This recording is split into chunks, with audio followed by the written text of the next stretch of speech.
So today I'm recording a workflow to get an LAS file out of CloudStation and to get the SBET file that you need out of PosPac to process the data within CloudStation. There are a few things you need. First thing is you need the file folder that carries 3 files that come out of your YellowScan scanner. The 3 files would be the APX file, the PUC file, and the TO4 file. You'll need all 3 of these files in order to process the data to get your LAS point cloud out of it.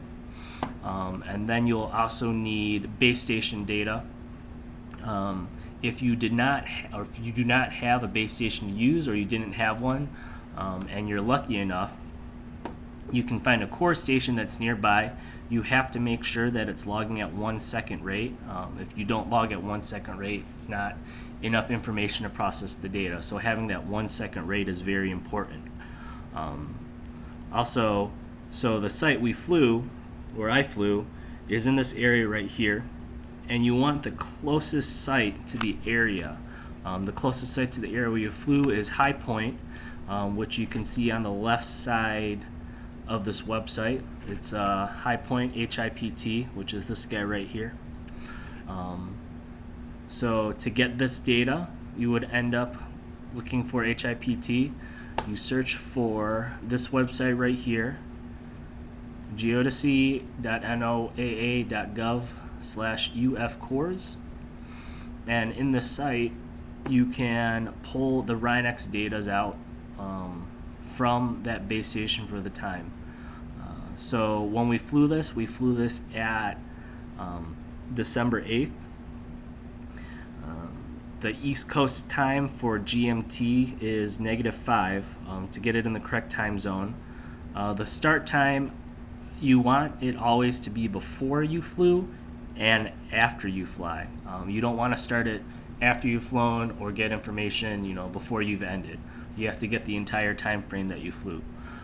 So just to be safe, I'll start this at 1, and then in my duration of hours, I'll just get a full 10 hours. That should cover the entire time period in which the site was flown. Inside the site ID, it's like I said, you have to get the HIPT. This is the identifier for where we go. So if you look, you can find HIPT. Where am I going?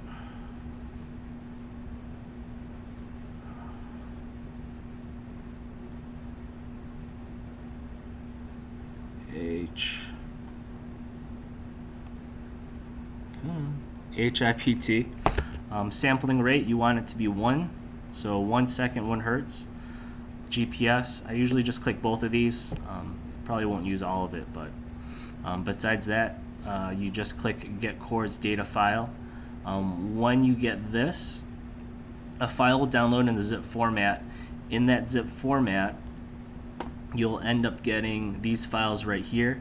You need to make sure you have all 3 of these, especially so this is the observation file that we're going to end up needing, and it pulls data from the other 2 too. So once that's downloaded, you extract it into a folder. And then the other thing you would need is the location of where that base station is. To get that location, you can look up that specific station, and you can click on coordinates. Inside coordinates, you can click on position and velocity. So in this page, you'll see a bunch of different ones. So for us, we're going to be working in NAD83. So the 3 things you need to take note of is the lat, the long, and the ellipsoidal height right here. You're going to enter these in PosPac for the location of the base station that you're going to be referencing it. So now we go into PosPac. We go and start a new default project. You'll get a nice black screen like this, and then go back to your YellowScan folder, and we're going to drop in the TO4 file. So we'll select this TO4 file, drag, and then drop it right in there. You'll see it start extracting the data, and this process takes a couple minutes to do, so just leave it alone. Once it's done doing its thing, the screen will go away. So we'll just wait just a second here for all of it to download.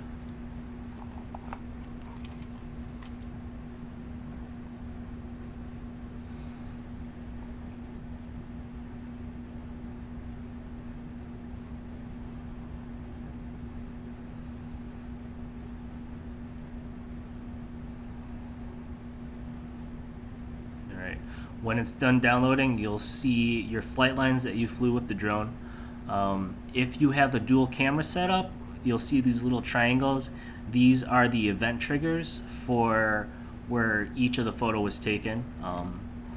And that you'll only see these triangles if you have the dual camera set up, and you're taking photos in the same process. So now that you have this loaded in here, the next thing you have to do is you go back and you get your base station information, and then you pretty much just drag and drop the observation file, or if you have your own base station, you drag the TO4 file in from your base station too. So I'm just going to drag it in here and drop it. It's going to import the file, and then now you'll see there's a nice little line, and it's going to be going all the way to the base station site. So the next thing we do is we click on the base station site so it turns purple. We'll right click. After we right click, we'll click Coordinate Manager. So when we get into the Coordinate Manager menu, you'll see this box right here, the coordinates. This is where we're going to enter in the base station information that we get off the website. So make this smaller. And now for the latitude, so it's going to be 3557, and I'm going to just copy these last. Usually it's just the last couple numbers that really change. So I'm just going to copy and paste.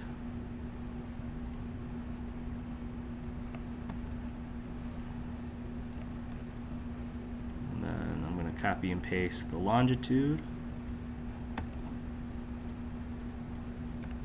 And then I'm going to do the ellipsoid height.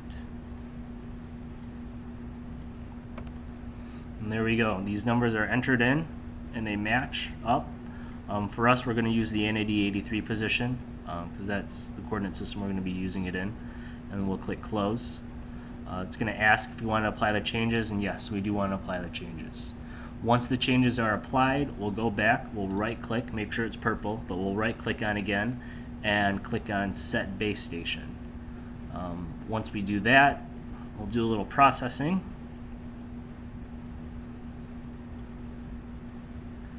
So pretty much it's going through and checking that the base station file that we downloaded fits the entire or all the information and flight time that we flew. It's saying right here that we have a fixed solution is 100%. This is what we want to see. We just click OK. Once we click OK, you'll see that little flag, and then we can go back to our flight lines. This next step right now, we then go up to the top ribbon menu and click GNSS Inertial Processor. Right when we click that, we want to use the in-fusion single base because we have the single base that we're using. It's not a stabilized mount. And then we will click Run.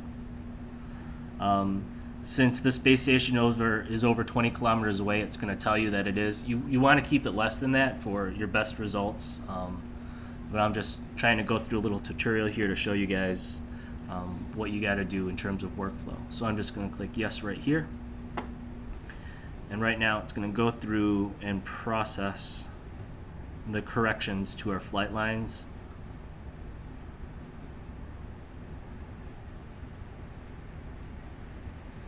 Alright, so now there's post-processed. So if we zoom in real quickly, you'll see the purple line is the initial flight, and then the green line right here is our corrected flight paths. So you want to see, you'll probably always end up seeing a little separation, but you'll definitely always want to see two lines, a purple line and a green line. Once this is done, click Close. And then this next process is to export the SBET file, in which you will then use in CloudStation to export your LAS. So for this, you go to Project Settings, and inside Project Settings, you'll go to Export. In Export, you'll want to change these height settings. So right now, we want to use the geoid model. Right now would be 18, continental US, WGS 84. And right here, it depends up to you if you want to do this, in like Pix4D or whatever processing you're using in terms of your point cloud classification or what have you. But right now, I'm just going to go through and uncheck this and set this to a state plane coordinate system. So uncheck that, hit mapping frame, and this will pop up right here. In our grid, we're going to change that to USA state plane 83 in our zone, so we're in North Carolina. So I'm going to go down here and I'm going to pick, where's my North Carolina? There we go, North Carolina, datum is NAD83. I'm just going to click OK and OK. So now we're pretty much finished. All we got to do next is go to Tools and Export and pick where we want to export this SPET to. So where I'm going to export it to is here, and I'm going to put it within this YellowScan file, and I'm just going to rename it. You can name it whatever you want, but I like to keep everything coordinated together. So I'm going to just change the name to YS-2020-14309-14309. Right? And then I'm going to do underscore SPET. And then I'll click Save. And then you have to make sure you hit Export. So now it's exporting that data out, and you'll get your little SPET file. So pretty much right now we're done with PosPac. You can either choose to save it or not. That's up to you if you want to go back to it. Right now I'm just going to minimize this. Say hi to Roger the cow. We're also done with this information right here, so I'm going to minimize that. So then next we go into CloudStation. So I'll exit out of these, and then when you open it up, you'll get to this screen right here. And again, it's just a matter of dragging and dropping. So we'll go back to the main folder, the YellowScan folder, and then you're going to take the SPET file, or not the SPET, the APX file right now. Click, hold, and drop it into here. So now when you look at this, these are your flight lines. These lines right here are the lines that are going to be used in the processing of the data. I might want to add this guy right here, probably take this guy out right here, and maybe add a little bit with this blue line right here. But if you put your SPET folder or SPET file into the same folder with all your YellowScan files, it should just come up right here. Your Z reference, you want to make sure it's at PosPac elevation and that you have the proper calibration file for your LiDAR unit. All right, so next, when we go through this, if we don't want to use this line, we can click on it and you can see it right there. So this is the purple line and it's line 12 right here. If we don't want it, just click the trash and it'll go away. For this line right here, we wanted to extend it a bit over, so when we click on it, you'll see this bar. It's just a matter of clicking and holding this bar and dragging it out, and then you have to make sure you hit OK, and then you'll see that line right here. And then to add a line, again, you just click on the line. You'll see this one turned magenta, and then I want to extend it. Oh, that's the wrong side. I'll send this one and I'll click OK. So now all these lines that are colored are going to be used in the processing. We have the proper name for the project. We have the proper SPET solution that we got out of PosPac. We have the Z reference set to the PosPac elevation, and we have the proper LiDAR calibration. We have the flight lines we need. Next, we just hit the play button. So right now it's going to process the data. So now it's processing. This will probably take a couple minutes to do depending on how much data you have. In general, it doesn't take too long though.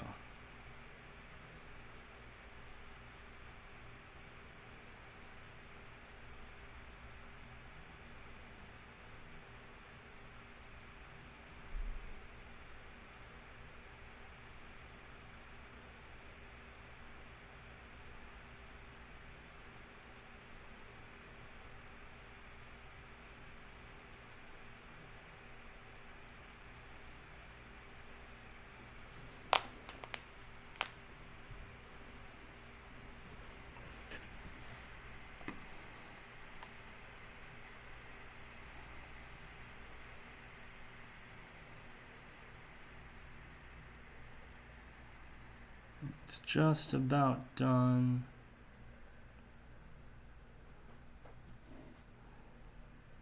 So now it's done processing out, and this is all geolocated to what you need.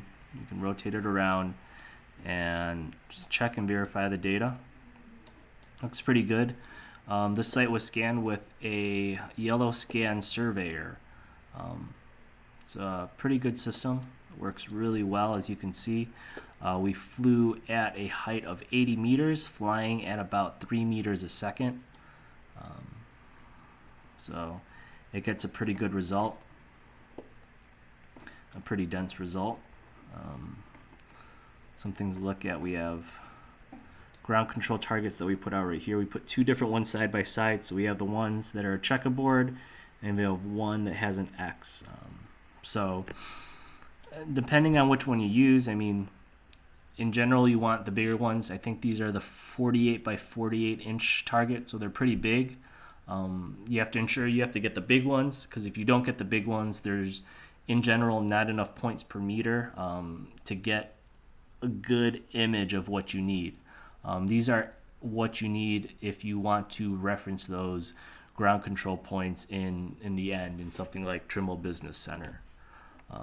But now that we have the point cloud and we have the fixed solution that we want, and it looks pretty good, we can then go and hit this button right here for export.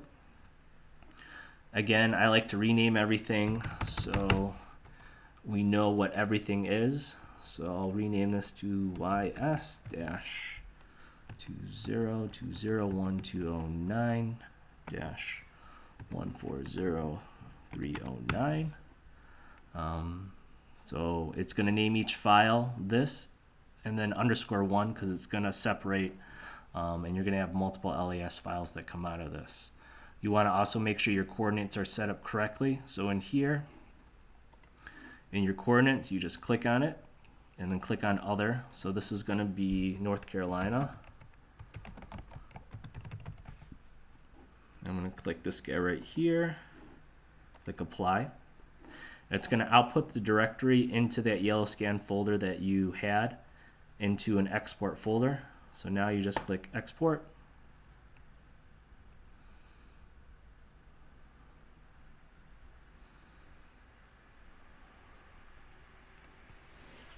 And give this just a minute.